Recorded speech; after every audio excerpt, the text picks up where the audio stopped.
Buenos días a todos, a quienes nos acompañan en Zoom y también a través de las redes sociales en el streaming de Facebook Live. Este día estamos muy contentos de avanzar en nuestra tercera jornada del Coloquio Internacional Lectura y Escritura en los años escolares. En esta ocasión tendremos la oportunidad de escuchar a la maestra Florencia Zanotti de la Universidad Nacional de La Plata. Ella compartirá con nosotros la conferencia magistral Relaciones entre conceptualizaciones infantiles, conocimiento de las letras y conciencia fonológica, estudio comparativo entre dos enfoques didácticos. Antes de dar la palabra a la maestra Zanotti, me permitiré leer su semblanza. Florencia es profesora en educación inicial por la UNICEM, es magíster en escritura y alfabetización por la Universidad Nacional de La Plata y es especialista en lectura, escritura y educación por Flaxo. También es especialista en constructivismo y educación, de igual manera por Flaxo. Es investigadora del Núcleo de Estudios Educacionales y Sociales de la Facultad de Ciencias Humanas, UNICEM, y es profesora adjunta en asignaturas de didáctica en alfabetización inicial de la UNICEM. Es miembro de diversos equipos de formación docente a nivel regional, nacional e internacional en temas de alfabetización inicial y prácticas del lenguaje. Ella integra equipos de extensión en UNICEN orientados a la alfabetización inicial. Es miembro del nucleamiento Tandil de la Red Argentina de Alfabetización. También es representante institucional de la carrera de Educación Inicial de la Facultad de Ciencias Humanas en UNICEN ante la Red Universitaria de Educación Inicial, Red UEI. Ella es maestra de apoyo y tareas de asesoramiento al equipo docente de la unidad pedagógica en el área de prácticas del lenguaje en el Colegio Sagrada Familia de Tandil. Es para nosotros un gusto contar con tu presencia, Florencia, y otorgamos el espacio para que puedas iniciar con la conferencia. Adelante. Gracias, Pedro. Buenos días a todos. Bueno, desde ya estoy muy contenta de participar en la edición del tercer Coloquio Internacional de Lectura y Escritura en los Años Escolares. Agradezco nuevamente a la organización por la invitación y bueno, a todos los presentes que se suman a escuchar lo que seleccioné para compartir en esta ocasión. Bueno, en esta presentación voy a mostrar parte de los resultados de mi tesis de maestría, construcción del sistema de escritura bajo dos condiciones didácticas contrastantes en alfabetización inicial, con niños que producen escrituras silábicas. La tesis fue dirigida por Mónica Alvarado y Mirta Castedo. Este trabajo de tesis profundiza en el análisis contrastivo del proceso de alfabetización inicial a partir de dos modalidades de intervención didáctica, enseñanza directa y enseñanza aproximativa, con estudiantes argentinos que comenzaban el primer año de escuela primaria y producían escrituras silábicas. En paralelo, estudiando niños con escrituras diferenciadas de los mismos grados, se desarrolla la tesis de Viviani Susquiza, que pronto será defendida y que está amablemente compartiendo esta presentación en este momento. Para esta oportunidad, mi intención es presentar las decisiones metodológicas más importantes que hicieron posible este estudio comparativo y compartir en particular el análisis y resultados de los avances en las conceptualizaciones infantiles, variable central de este estudio, y también las tareas de identificación de letras aisladas y segmentación fonológica de palabras orales. Algunos de los análisis son parte de la tesis, pero incluí también otros realizados solo para esta ocasión. De acuerdo con ello, el título de esta presentación es Relaciones entre conceptualizaciones infantiles, conocimiento de las letras y conciencia fonológica, estudio comparativo entre dos enfoques didácticos contrastantes. La alfabetización inicial hace tiempo que constituye un tema de debate y de controversias en el ámbito de la investigación académica y también constituye una preocupación de interés público que frecuentemente tiene mucha presencia en los medios de comunicación y en discusiones sociales vinculadas fundamentalmente a la problemática del fracaso escolar y a las dificultades que viene teniendo la escuela para alfabetizar a todos los niños. Las prácticas de enseñanza, lejos de ser neutras, suponen siempre implícita o explícitamente maneras de pensar al sujeto, al conocimiento y al aprendizaje. En este sentido, el surgimiento de posiciones teóricas psicolingüísticas opuestas se basa en las diferentes formas de interpretar las relaciones entre las unidades fonográficas mínimas del sistema, su aprendizaje y su enseñanza. En este trabajo contrastamos dos de estos enfoques. Uno de ellos es la teoría psicogenética, que se centra en las conceptualizaciones infantiles sobre la escritura, es decir, en el trabajo inferencial que permite a los chicos reconstruir las reglas del sistema y su relación con la lengua oral. Esto significa que los pequeños construyen activamente el conocimiento a través de la elaboración de hipótesis que ponen a prueba y revisan a medida que interactúan con la escritura. El otro enfoque, la teoría cognitiva, considera que la escritura es un código de transcripción del lenguaje oral con elementos y relaciones predeterminadas y destacan habilidades como el desarrollo de la conciencia fonológica a partir del conocimiento del nombre de las letras y la información que reciben de los fonemas vinculados con las grafías que representan. Desde esta perspectiva se sostiene que para aprender a leer y escribir, los niños deberán ser capaces de hacer consciente las unidades mínimas del oral para lograr establecer las correspondencias con las unidades mínimas de lo escrito. Por ello se considera que la conciencia fonémica y el conocimiento de las letras son predictores claves del aprendizaje del sistema de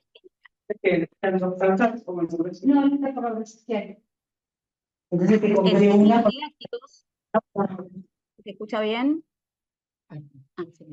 En términos didácticos, las prácticas de enseñanza desde la perspectiva cognitiva resultan de implicancias de las investigaciones psicolingüísticas desde el mismo enfoque y señalan que el avance en las escrituras infantiles se ve favorecido por la instrucción directa de las unidades menores del sistema de escritura, el nombre de las letras y la conciencia fonológica. Por el contrario, desde la perspectiva psicogenética, el conocimiento didáctico es producto de investigaciones didácticas que permiten estudiar y validar hipótesis o conceptos didácticos poniéndolos a prueba dentro de las aulas. Y señalan que el avance de las escrituras infantiles se ve favorecido por la reflexión de las unidades menores, pero en situaciones de lectura y escritura por sí mismos y en diálogo siempre con las conceptualizaciones infantiles. En el marco de estas dos perspectivas psicolingüísticas y didácticas, realizamos un estudio comparativo acerca de la enseñanza y el aprendizaje del sistema de escritura en dos condiciones didácticas contrapuestas, con niños de primer año de escuela primaria que producen escrituras silábicas. El propósito es analizar los efectos que se producen en el aprendizaje de los niños según la intervención didáctica a la que fueron expuestos. Una de ellas está centrada en la enseñanza directa de las unidades menores y otra, como dijimos, en la reflexión de esas mismas unidades en el contexto de situaciones en las cuales los niños tienen oportunidades de leer y escribir por sí mismos. De acuerdo al problema planteado, nos interesaba responder a los siguientes interrogantes. ¿Los niños aprenden bajo ambas condiciones de enseñanza? ¿Cuáles son las mejores condiciones para que los chicos avancen en sus conceptualizaciones de la escritura? La pertinencia en el uso de las letras al escribir, la identificación de letras, el reconocimiento de palabras y la segmentación fonológica de palabras orales. Los niños con escrituras silábicas sin valor sonoro convencional y silábicas con valor sonoro convencional, ¿se benefician del mismo modo de la enseñanza? Respecto del conocimiento del nombre de las letras y la conciencia fonológica, ¿solo se avanza en estas habilidades cuando se las enseña de forma directa y explícita? ¿Tener éxito en estas tareas tiene impacto en la adquisición del sistema de escritura? Para responder las preguntas, empleamos un diseño experimental comparativo con pre- y posprueba, realizado con dos grupos equivalentes de estudiantes de primer año de educación primaria. Como dijimos, cada grupo fue expuesto a una de las condiciones de enseñanza en análisis. Un grupo en enseñanza directa y otro grupo en enseñanza aproximativa, y también se diseñaron situaciones de enseñanza común. Las pruebas iniciales verificaron la equivalencia inicial de conocimientos entre grupos, fundamental para la viabilidad del análisis comparativo, mientras que las finales analizaron los avances según la condición de enseñanza y la conceptualización inicial. Respecto de los criterios de selección de la población y la muestra, la decisión era llevar adelante la investigación en instituciones públicas y suburbanas de la ciudad de Tandil, que está en la provincia de Buenos Aires, Argentina, y seleccionadas a partir de entrevistas con las inspectoras y las directoras. Se seleccionaron dos maestras de 2 primeros años, comprometidas con la enseñanza, apreciadas por la comunidad educativa y que voluntariamente desearan participar de la investigación. Estos fueron criterios que tomamos en cuenta en esa selección. Y especialmente también decidimos que estas maestras no sean representantes de ninguna de las perspectivas didácticas, es decir, que desarrollen prácticas mixtas o híbridas.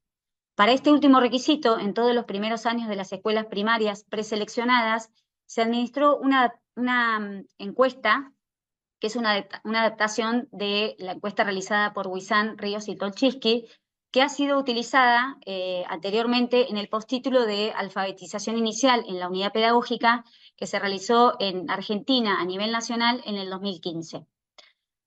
Respecto de la muestra de niños, se seleccionaron aquellos con conceptualización silábica de la escritura, según la perspectiva psicogenética, y justamente esta perspectiva provee un marco interpretativo que describe distintas aproximaciones a la escritura alfabética previos a la escritura convencional. Bueno, ¿cómo lo seleccionamos? Teníamos que, como dijimos, seleccionar muestras equivalentes de niños, porque es una condición fundamental para que el estudio comparativo entre grupos sea viable. Para ello, llevamos a cabo una tarea de escritura de palabras, basada en el procedimiento usado en los estudios de Ferreiro y Teberovsky. La tarea consiste en que los niños escriban de la mejor manera posible su nombre y una lista de sustantivos comunes. En cada aula se seleccionaron 5 niños que producían escrituras silábicas, 3 con valor sonoro y 2 sin valor sonoro convencional. Respecto del diseño de la pre- y posprueba, elegimos una batería de tareas que pone en evidencia los principales conocimientos de los niños acerca de la escritura considerados por ambas perspectivas. De este modo, el avance de los niños entre ambas pruebas se evalúa desde el punto de vista de ambos enfoques, evitando que los resultados no puedan atribuirse a cierta forma de evaluar propia de una posición. Elegimos este tipo de diseño porque para los propósitos que teníamos, este tipo de investigación con control de variables resultaba una buena opción. Como dice Ferreiro, los diseños estrictos con variables controladas son por supuesto bienvenidos con la condición de que sepamos qué variables deben controlarse. Y por el desarrollo actual de las teorías sabemos muy bien cuáles son las variables que cada una de las perspectivas considera que inciden en los aprendizajes. Se entrevistó a los niños de forma individual, en 2 días consecutivos, la primera semana de clase y luego de la intervención didáctica en la semana 7. Se analizaron entonces los datos de las respuestas de los niños, de los 10 niños, en las 6 tareas de la pre- y posprueba, a partir de 2 variables centrales: la condición de enseñanza, enseñanza aproximativa, enseñanza directa, y la conceptualización inicial de la escritura, silábica sin valor sonoro convencional y silábica con valor sonoro convencional. Respecto del diseño de las condiciones de enseñanza, la intervención en enseñanza directa se enfocó en la instrucción directa de las unidades menores del sistema de escritura y las correspondencias entre fonemas y grafemas a partir de actividades que apuntan a la identificación y discriminación de cada una de las letras, el reconocimiento de palabras escritas, la coordinación visomotora para el trazado de letras y palabras y la conciencia fonológica. La intervención en enseñanza aproximativa incluyó situaciones en las que los niños leen y escriben por sí mismos, bajo intervenciones docentes que promueven la reflexión sobre las unidades más pequeñas de la palabra escrita y favorecen la construcción del principio alfabético de la escritura. Para esto también se asegura la presencia de escrituras estables que les permiten tomar información para generar nuevas escrituras. En cada aula también se llevaron a cabo se llevaron a cabo 10 clases distribuidas a lo largo de 5 semanas, con una frecuencia de 2 sesiones por semana y una duración aproximada de 90 minutos. En cada caso se desarrollaron actividades independientes dirigidas por la docente con el grupo completo y contando con la colaboración de un equipo de investigadoras. Como se planteó en el diseño de investigación, también se planificaron situaciones de enseñanza común a las 2 aulas para los días y horas de prácticas de lenguaje en que no se desarrollaban las situaciones diferenciadas de cada perspectiva. Se desarrollaron 3 situaciones de enseñanza consideradas usuales, con el propósito de resguardar que ningún grupo transitara las 5 semanas en condiciones de enseñanza devaluadas respecto a lo que hubieran recibido por fuera de la investigación. Estas situaciones se desarrollaron en ausencia de los investigadores y no fueron controladas. ¿Cómo se analizaron los datos? Respecto de las tareas de la pre- y posprueba, se realizó un análisis cualitativo de la tarea de escritura de palabras según las conceptualizaciones de la escritura en perspectiva psicogenética. Y también se realizó un análisis cuantitativo de todas las tareas en un plano estadístico y otro descriptivo. Respecto de las situaciones de enseñanza, se analizaron producciones infantiles y registros de clase de las situaciones correspondientes a cada perspectiva. Como les anticipé al comienzo en esta presentación, solo se compartirá el análisis de la tarea de escritura de palabras, las conceptualizaciones infantiles, los resultados de la identificación de letras aisladas y la de segmentación fonológica de palabras orales. Empecemos por describir la tarea de escritura de palabras. Desde la perspectiva constructivista, la escritura es considerada como un sistema de representación del lenguaje en el cual ni los elementos ni las relaciones están predeterminadas, sino que es producto de un largo proceso histórico de construcción. En esta perspectiva, el aprendizaje de la escritura supone la apropiación de un nuevo objeto de conocimiento. Se trata de un aprendizaje conceptual que requiere un proceso de construcción donde el sujeto debe reconstruir las características del sistema y las relaciones que guardan sus elementos. En este proceso hacia la comprensión del principio alfabético de la escritura, los niños van construyendo hipótesis originales que ponen en juego y van modificando en el intento de acercarse a entender el funcionamiento del sistema. En las investigaciones de este enfoque, solicitar al niño la escritura de palabras que aún no se les ha enseñado a escribir constituye el dato fundamental para entender la construcción infantil del principio alfabético, puesto que al escribir los niños manifiestan sus conceptualizaciones sobre el sistema. El dato que se recoge incluye no solo el producto escrito, sino también las condiciones de producción, la intención del productor, el proceso de producción y la interpretación que los niños dan una vez finalizada la escritura. La tarea consiste en que los chicos, por cada prueba, escriban de la mejor manera posible su nombre y 16 palabras organizadas en 2 listas dictadas por la entrevistadora una a una y en determinado orden. La selección de las palabras en estas 2 listas diferenciadas se basan en variables psicolingüísticas que tienen en cuenta resultados de investigaciones cognitivas y psicogenéticas. La primera lista de palabras se conforma teniendo en cuenta variables estudiadas en perspectiva cognitiva, además de considerar que sean palabras de alta frecuencia y mayormente de estructura regular, consonante vocal, se seleccionan una serie de palabras considerando la motivación fonológica en el inicio. La segunda lista se conformó teniendo en cuenta las variables estudiadas desde la perspectiva psicogenética, que las palabras dictadas variaran en la cantidad de sílabas, bisílabas, trisílabas y tetrasilábicas, y que presentaran estructuras silábicas diversas. A partir de estas tareas se hicieron 2 análisis. Por un lado, un análisis cuantitativo de la pertinencia de las letras en sílabas iniciales y finales, en cada una de las palabras que han sido escritas. Este análisis tenía la intención de demostrar que el proceso cualitativo de selección de los grupos, como también su avance, es también consistente en términos cuantitativos, que es el análisis habitual que se realiza en las escrituras desde la perspectiva cognitiva. Y por otro lado, un análisis cualitativo de las conceptualizaciones infantiles de acuerdo a las investigaciones de Ferreiro. Es este último análisis el que voy a compartir ahora.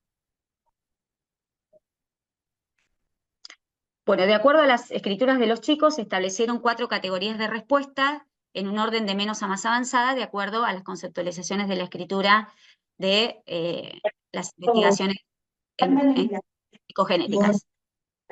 Las 4 conceptualizaciones que encontramos son las escrituras silábicas sin valor sonoro convencional, las escrituras silábicas con valor sonoro convencional, escrituras silábico-alfabéticas y alfabéticas. ¿Qué pasó después de la enseñanza con las conceptualizaciones infantiles? Recordemos que en el punto de partida los niños presentaban conceptualizaciones silábicas sin valor sonoro y con valor sonoro convencional. Los avances resultan contundentes para el grupo de enseñanza aproximativa. De los 5 niños, en el grupo de enseñanza directa avanzaron 2 niños y 3 mantuvieron la misma conceptualización, y en el grupo de enseñanza aproximativa avanzaron 4 niños y 1 se mantuvo en la misma conceptualización inicial.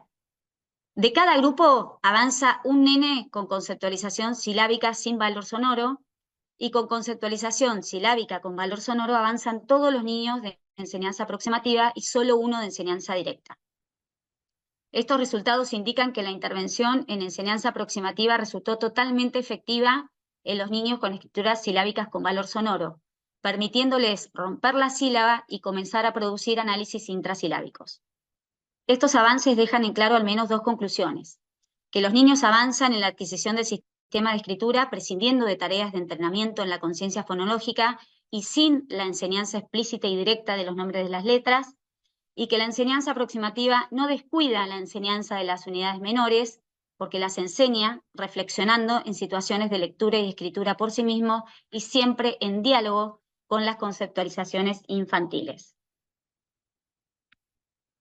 Solo a modo de ilustrar algún caso, ustedes ahí ven las escrituras de Agustina, que es quien más avanzó en el grupo de enseñanza directa, desde una conceptualización silábica sin valor sonoro convencional a una conceptualización silábico-alfabética. Y el otro caso es el de Santino, que es quien más avanzó en enseñanza aproximativa, desde una conceptualización silábica con valor sonoro a una conceptualización alfabética.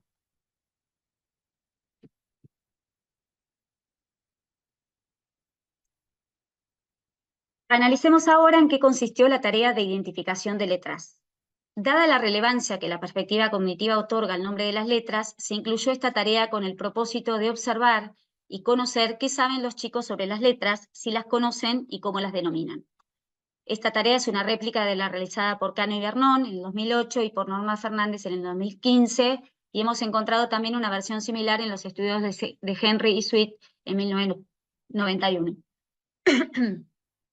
Para la investigación cognitiva, conocer las letras es una información fundamental para el aprendizaje de la lectura y la escritura. Sin embargo, en perspectiva psicogenética se discute qué saberes acerca de las letras son fundamentales para aprender a leer y escribir. En la primera perspectiva, la conciencia fonológica ha sido por excelencia la habilidad sobre la que mayormente se ha investigado, mientras que el aprendizaje del sonido de las letras ha sido motivo de muchos menos estudios. El grupo de Rebecca Traiman sostiene que la conciencia fonológica y el conocimiento de las letras se influyen mutuamente a medida que se desarrollan. Y especialmente plantean que aprender el nombre de las letras puede fomentar la conciencia fonológica de los niños, haciéndoles ver las similitudes del sonido y el nombre de las letras. De este modo se sostiene que el nombre de las letras es un conocimiento importante para el reconocimiento y escritura de palabras, puesto que facilita el establecimiento de relaciones grafofónicas, constituyendo un puente entre la oralidad y la escritura, cuando en el nombre de la letra se pronuncia en posición inicial el fonema al que se refiere. Para que se entienda un poco esto, en la letra P, por ejemplo, el primer fonema es el que representa la letra, ¿sí? Porque digo en primer lugar P. En cambio, en la letra F, el primer fonema no es F, sino E, en el nombre, ¿no? Se trata de letras cuyos nombres están motivados fonológicamente. En español pasa eso con todas las vocales y las consonantes B, C, D, G, K, P y T. En este sentido, los estudios han demostrado que los niños que están familiarizados con los nombres de las letras usan ese conocimiento para aprender los sonidos que dichas letras representan, funcionando, según este grupo de autores, como un predictor fonológico importante de la escritura. Desde la perspectiva psicogenética se sostiene que el reconocimiento de las letras y sus nombres no garantiza la comprensión del principio alfabético que rige nuestro sistema de escritura. Se sostiene que las informaciones sobre el nombre de las letras y otras formas de identificarla, por ejemplo, el sonido o la distinción de una letra por su pertenencia a una palabra o a una sílaba, cobran sentido en función de las conceptualizaciones sobre la escritura, es decir, asimilan la información a sus conocimientos y, por tanto, cuanto más avanzado sea el nivel de conceptualización de lo escrito, mayor será el conocimiento de los usos y denominaciones de las letras. Entonces, esta tarea consistía en señalar ante el niño una a una las letras del abecedario, mientras en cada caso se le preguntaba, ¿sabes cuál es esta letra?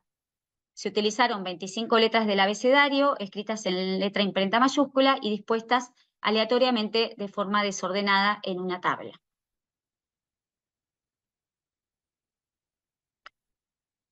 De acuerdo a las diferentes denominaciones que los niños otorgaron a las letras, se establecieron 4 categorías de respuestas en un orden de menos a más avanzadas.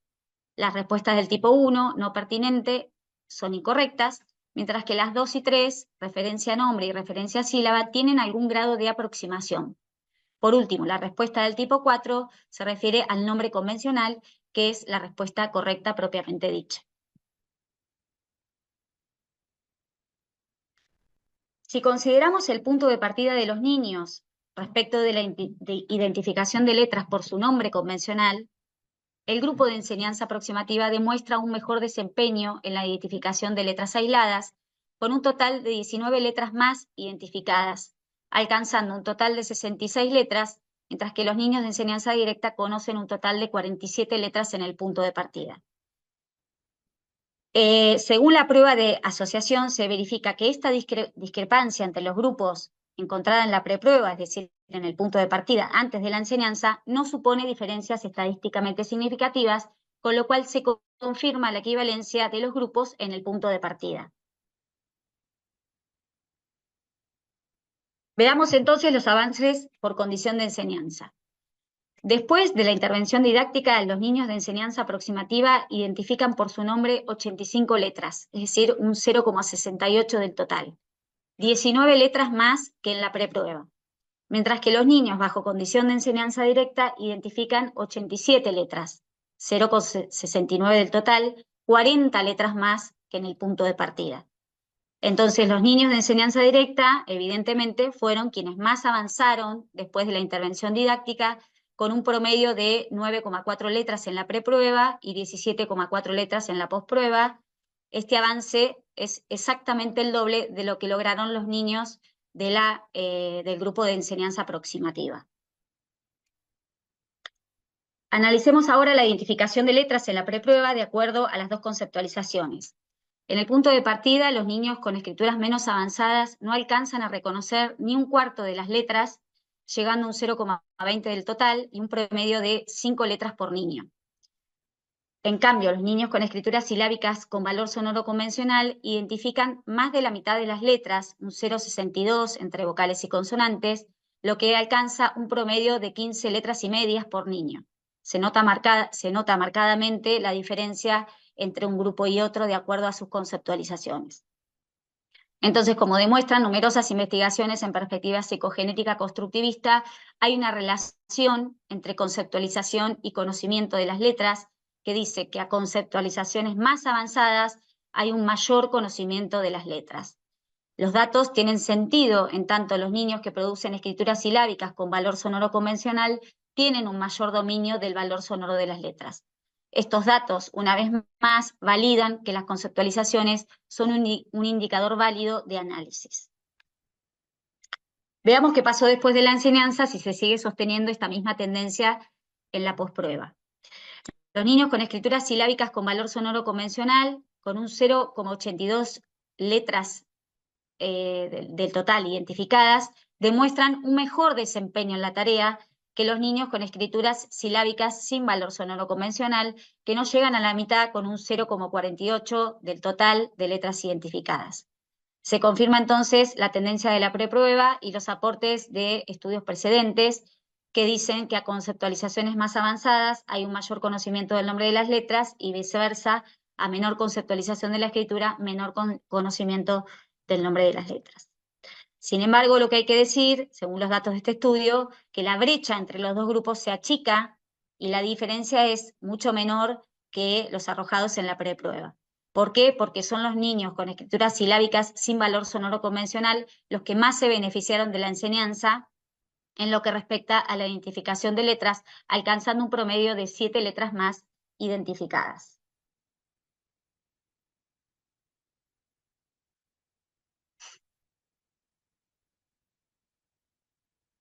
Si analizamos la identificación de letras por conceptualizaciones y condición de enseñanza, los niños de enseñanza directa con escrituras silábicas sin valor sonoro avanzan en 19 letras más, 9 letras más que los niños de enseñanza aproximativa. Respecto de los niños con escrituras silábicas con valor sonoro convencional, los del grupo de enseñanza directa avanzan en 21 letras, 10 letras más que el grupo de enseñanza aproximativa, alcanzando un total de 66 letras identificadas. Entonces, los niños menos avanzados de la enseñanza directa avanzan en un 0,38 versus 0,18 en el grupo de enseñanza aproximativa. Y los más avanzados de enseñanza directa avanzan en 0,28 versus 0,13 en enseñanza aproximativa. Entonces, 4 resultados importantes. En primer lugar, que en ambas condiciones se confirma que los niños con escrituras silábicas sin valor sonoro tienen un menor conocimiento del nombre de las letras respecto de los niños que producen escrituras silábicas con valor sonoro. En segundo lugar, en ambas condiciones se favorecieron más de la enseñanza los niños menos avanzados. En tercer lugar, según la condición de enseñanza, avanzaron más los que participaron en la enseñanza directa. Estos datos validan la puesta en aula realizada en nuestro estudio. Y por último, también se constata que en condición de enseñanza aproximativa, a pesar de que no se enseñaron explícitamente las letras, de todos modos los chicos avanzan en este conocimiento, quedando en evidencia que cuando se lee y se escribe por sí mismo y se analizan las relaciones entre lo oral y lo escrito, también contribuye a avanzar en esta tarea. Es decir, que igualmente es un saber que circula por más que no se enseñen directamente y de manera explícita.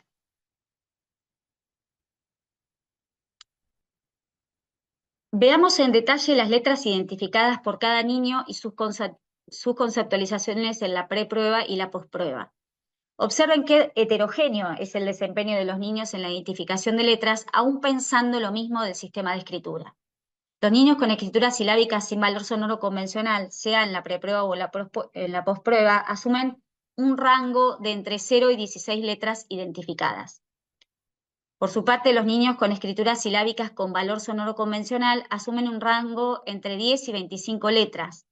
O sea que hay niños que no alcanzan la mitad de las letras identificadas y otros que conocen la totalidad de las letras. Y sin embargo, al escribir, lo hacen del mismo modo, con esas discrepancias en la identificación de las letras.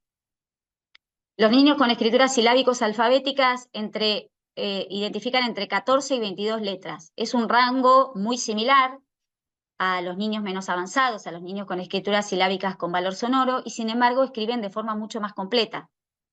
Y por último, el niño con escritura alfabética no sabe todas las letras, conoce de hecho la misma cantidad que otros niños mucho menos avanzados, pero sí puede escribir alfabéticamente. Estos datos por lo menos nos dejan pensando en el valor relativo de este conocimiento y en que saber las letras y sus nombres no significa necesariamente poder usarlas al escribir y entender qué es lo que representan.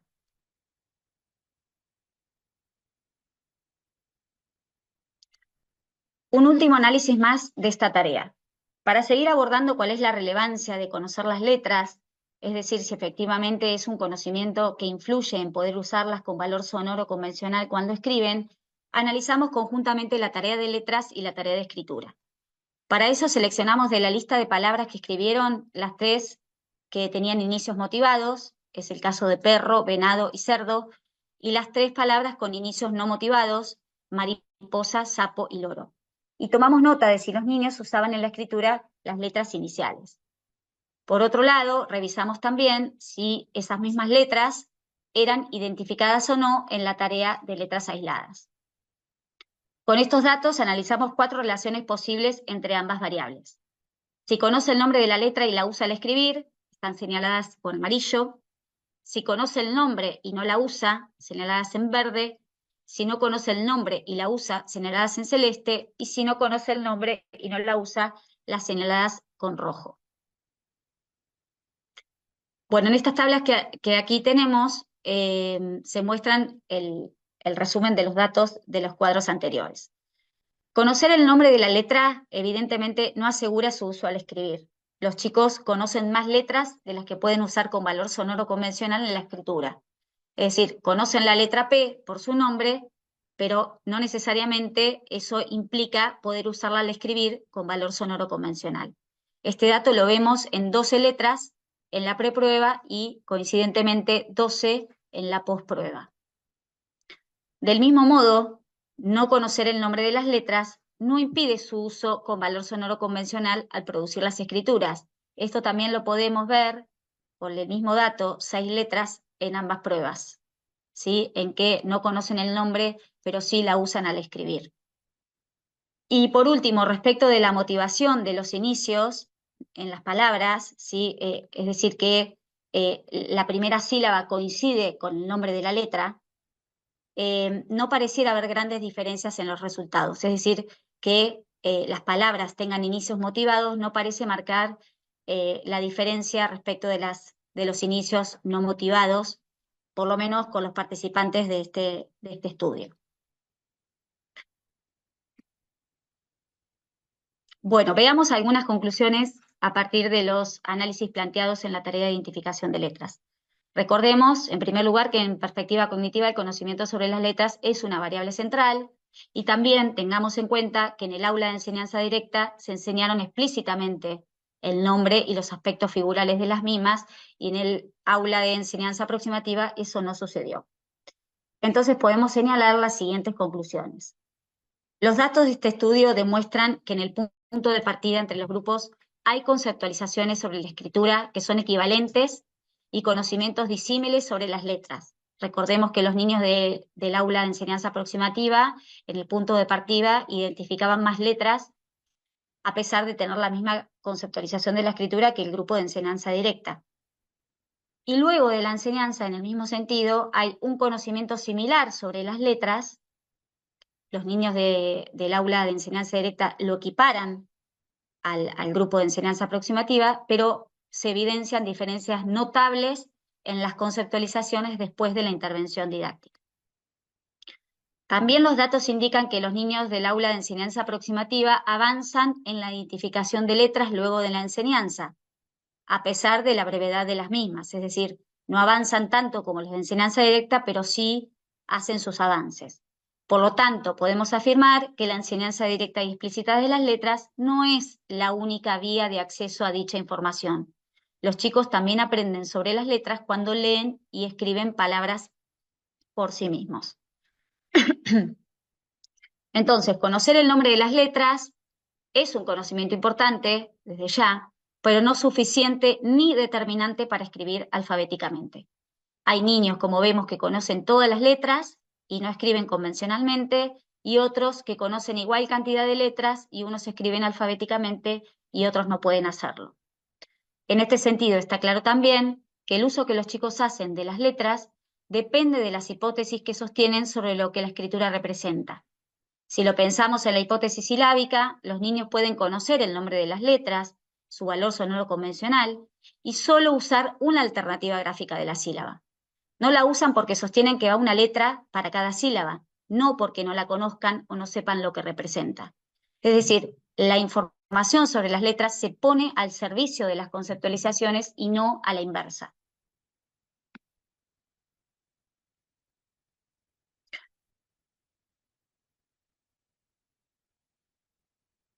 Por último, veamos el análisis de la tarea de segmentación fonológica de palabras sin presencia de escritura. Con el propósito de conocer la capacidad de los niños de analizar las palabras orales, en esta investigación se llevó a cabo una tarea de segmentación oral de palabras. Desde la perspectiva cognitiva, las habilidades fonológicas se encuentran intrínsecamente asociadas al aprendizaje de la lectura y la escritura y ocupan un papel central en la explicación de la adquisición de las mismas. Los investigadores sostienen la existencia de diferentes formas o niveles en las habilidades fonológicas, cuyo desarrollo seguiría una secuencia evolutiva, de modo que unas se desarrollarían previamente a la adquisición de la lectura y otras con posterioridad. Desde una perspectiva psicogenética, se sostiene que entre la habilidad de la conciencia fonológica y la escritura no hay una relación lineal, sino dialéctica, pues los datos muestran que existe una correlación positiva entre los tipos de segmentación oral, de menos a más analíticos, y las conceptualizaciones de la escritura, de menos a más avanzadas. En el mismo sentido, se plantea que la conciencia fonológica supone una génesis que se construye en interacción con la escritura y no a expensas de un análisis de la oralidad sobre sí misma.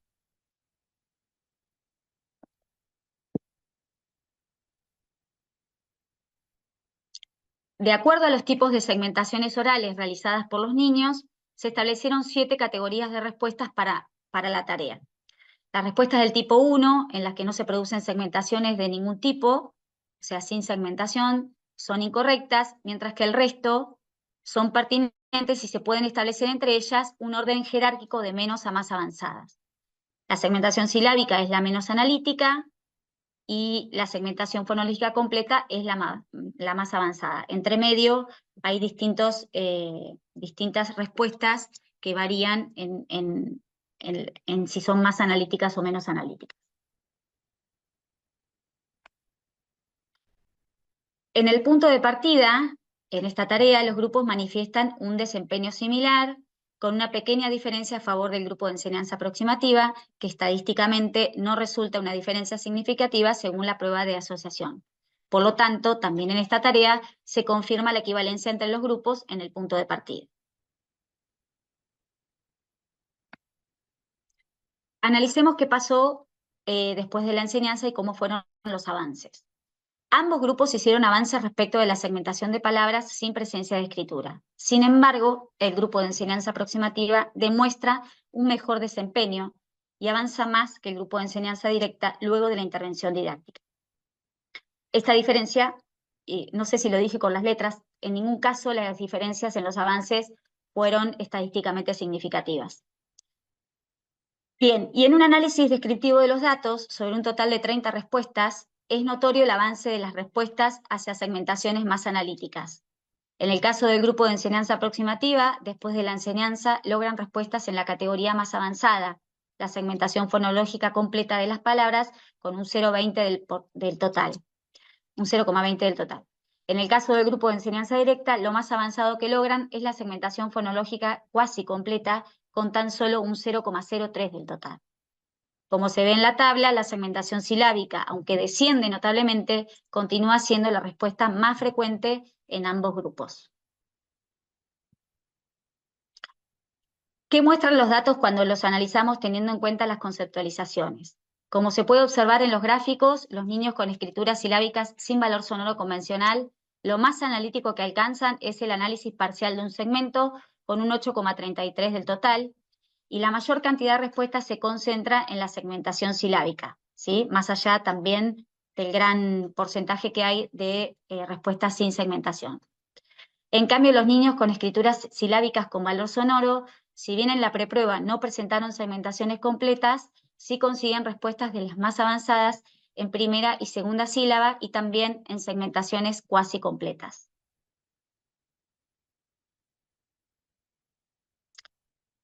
En la postprueba se producen segmentaciones más analíticas en ambos grupos. Ahora los niños menos avanzados alcanzan segmentaciones cuasi completas y desciende mucho la segmentación silábica, avanzando hacia segmentaciones más analíticas. En el caso de los más avanzados, consiguen respuestas de todos los tipos, descienden mucho las respuestas sin segmentación y las segmentaciones silábicas, y hay un 16,66 del total de palabras segmentadas completamente.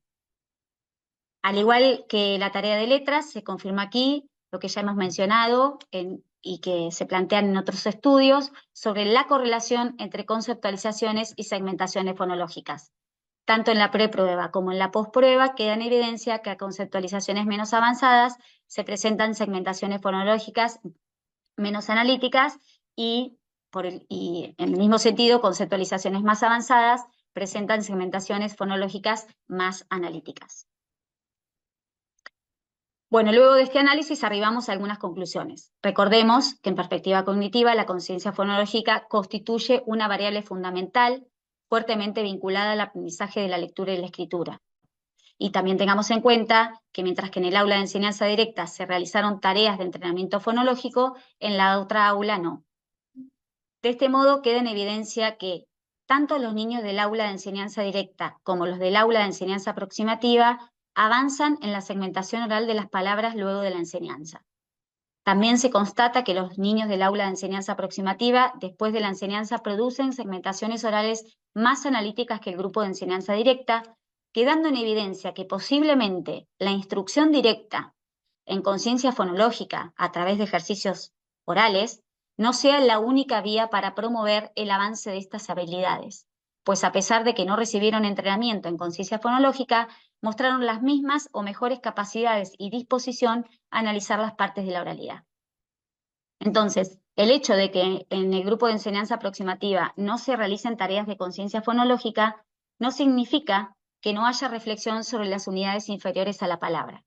Cuando los chicos piensan sobre el escrito, cuando tienen la posibilidad de escribir palabras lo mejor que puedan y de leer por sí mismos, también tienen oportunidades de analizar la estructura segmental del habla, de manera que no solo avanzan en las conceptualizaciones de la escritura, sino que en virtud de ello avanzan también en la posibilidad de realizar recortes orales de las palabras cada vez más analíticos. Queda en evidencia que no hace falta necesariamente realizar un programa de entrenamiento basado en juegos y ejercicios orales y en la enseñanza sistemática de las letras aisladas para avanzar en la conciencia fonológica. Bueno, para terminar, algunas reflexiones finales.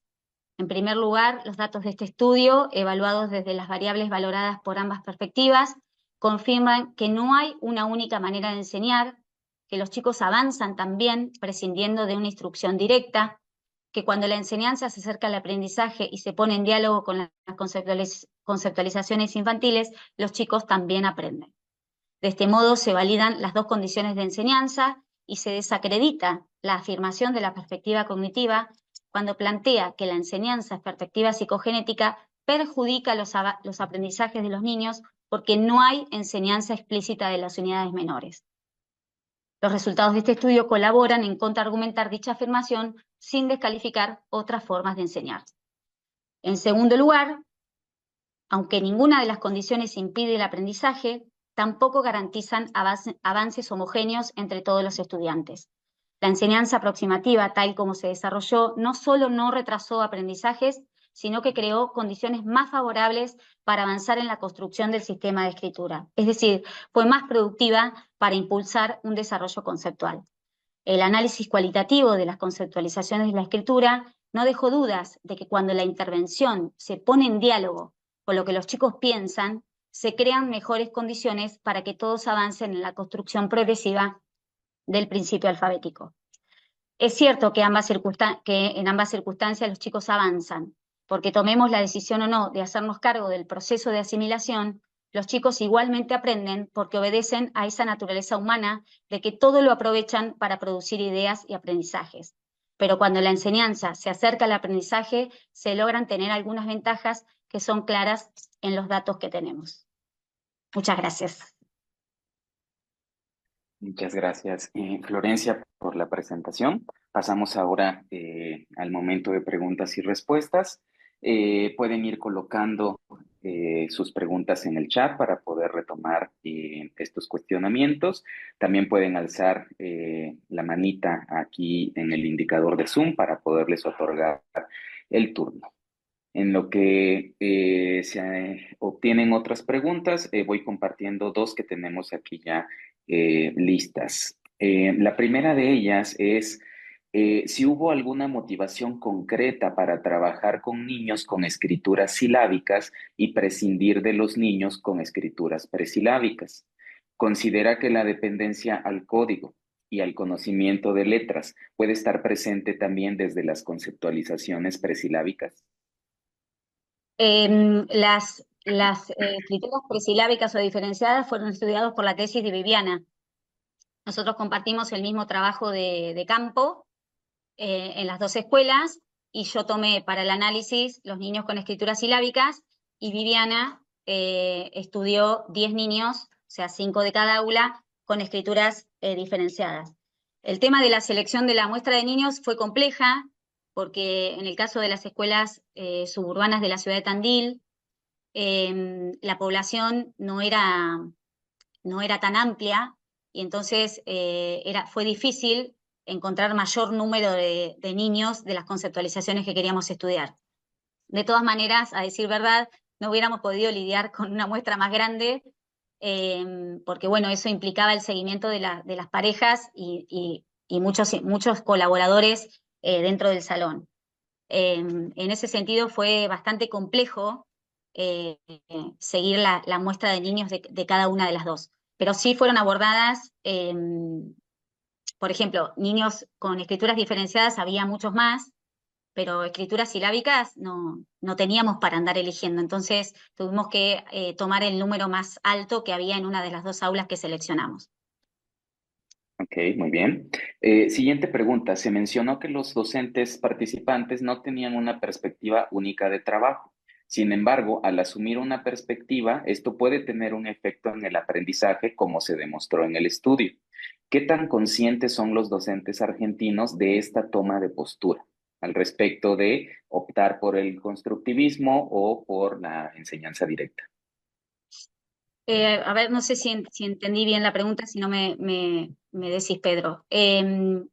nosotros elegimos y tomamos la decisión de antemano de elegir maestras que no se posicionaran en ninguna de las perspectivas que estudiamos, fundamentalmente porque se hizo acá un postítulo en la unidad pedagógica, ese que comenté, eh, con el que usamos esa encuesta para elegir las maestras. En ese estudio que involucró a muchas universidades y muchas escuelas de Argentina, cuando se implementa esa encuesta, los resultados que arrojaron es que los maestros mayormente no se posicionan en ninguna de las perspectivas, sino que más bien lo más usual es desarrollar prácticas híbridas o mixtas, es decir, hacen una combinación de prácticas de un enfoque y otro. Entonces, dos cosas pensamos. En primer lugar, hacer la investigación con la maestra más usual que tenemos en el país, o sea, lo más fácil, lo más habitual de encontrar son esas maestras que desarrollan prácticas mixtas y que combinan estas prácticas, los distintos enfoques.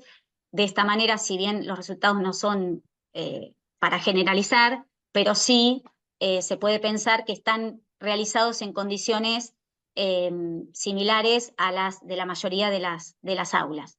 Y la otra cuestión que nos pasó, nosotros también sabíamos, porque conocemos acá las instituciones de la ciudad, que iba a ser difícil encontrar maestras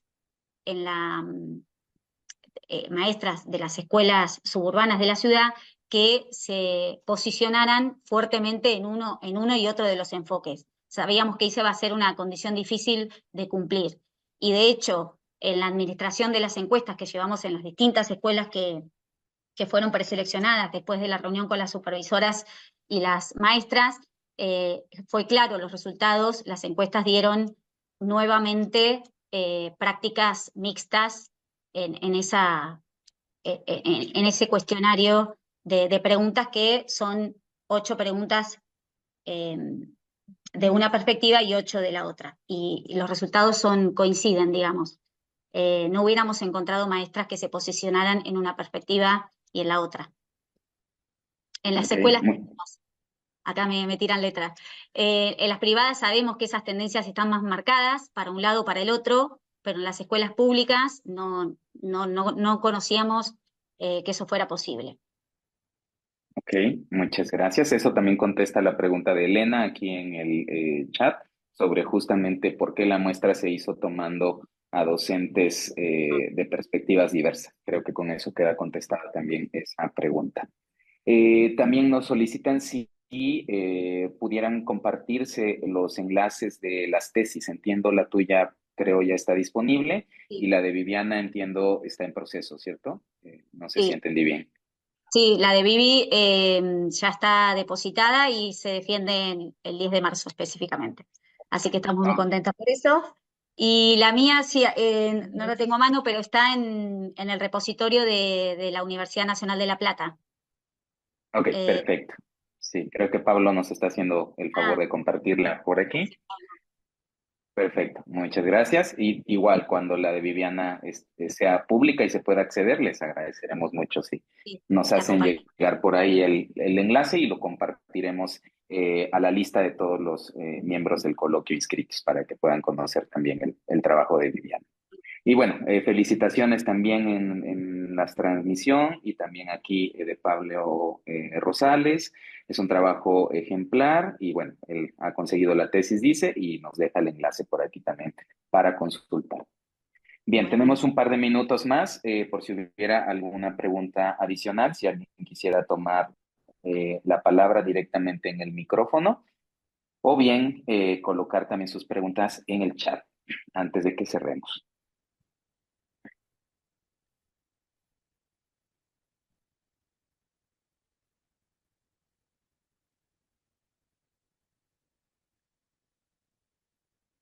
Tenemos una pregunta más por aquí. Parece ser que en Argentina hoy en día hay una pugna por perspectivas alrededor de cómo se enseña a leer y escribir. Tú has demostrado en la presentación que existe una gran cantidad de maestras que parecen no posicionarse. ¿Cuál es la percepción de las maestras y maestros argentinos ante esta pugna que tiene atravesada, digamos, una cuestión política? Bueno, no sé si puedo responder por las maestras argentinas. Lo que sí sé es que, bueno, está fuertemente instalado el debate sobre, sobre las diferentes formas de enseñar, específicamente estos dos enfoques que nosotros estamos estudiando. La tesis la empezamos hace bastantes años, donde era un tema de debate actual y nos impresiona qué actual sigue siendo ese debate porque no cede.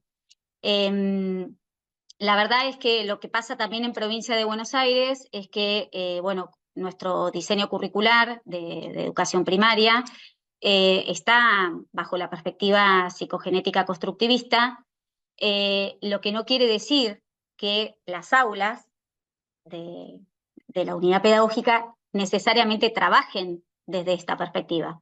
Sabemos que eso es una prescripción que no necesariamente se traduce en las prácticas de los maestros. Con lo cual, bueno, puede ser todavía un camino para transitar, no sé a ciencia cierta cómo se posicionan los maestros en los debates públicos. Ahora está muy picante la discusión en los medios de comunicación entre los dos enfoques, pero bueno, tal como decían las conclusiones, hay como un maltrato hacia la perspectiva, posicionados en los resultados del fracaso escolar y en el hecho de que la prescripción en el diseño curricular sea de la perspectiva constructivista, o sea, haciéndonos responsables, ¿no? De los niños que no son alfabetizados. Sabemos que en las aulas, y justamente me refiero a esas encuestas que arrojan datos objetivos, en las aulas no necesariamente aparece la perspectiva constructivista psicogenética en su estado puro. Entonces es muy difícil de hacer esos análisis y pensar si la perspectiva psicogenética es la responsable de la problemática de no poder alfabetizar a todos los niños en primero y segundo grado. No sé si te respondo. Muchas gracias, Florencia. Sí, me parece que sí. Terminamos entonces. Agradecemos mucho tu participación. Queda la transmisión Perdón, Pedro, disponible también. Sí, me sí, quedo adelante. pensando en una cosa más.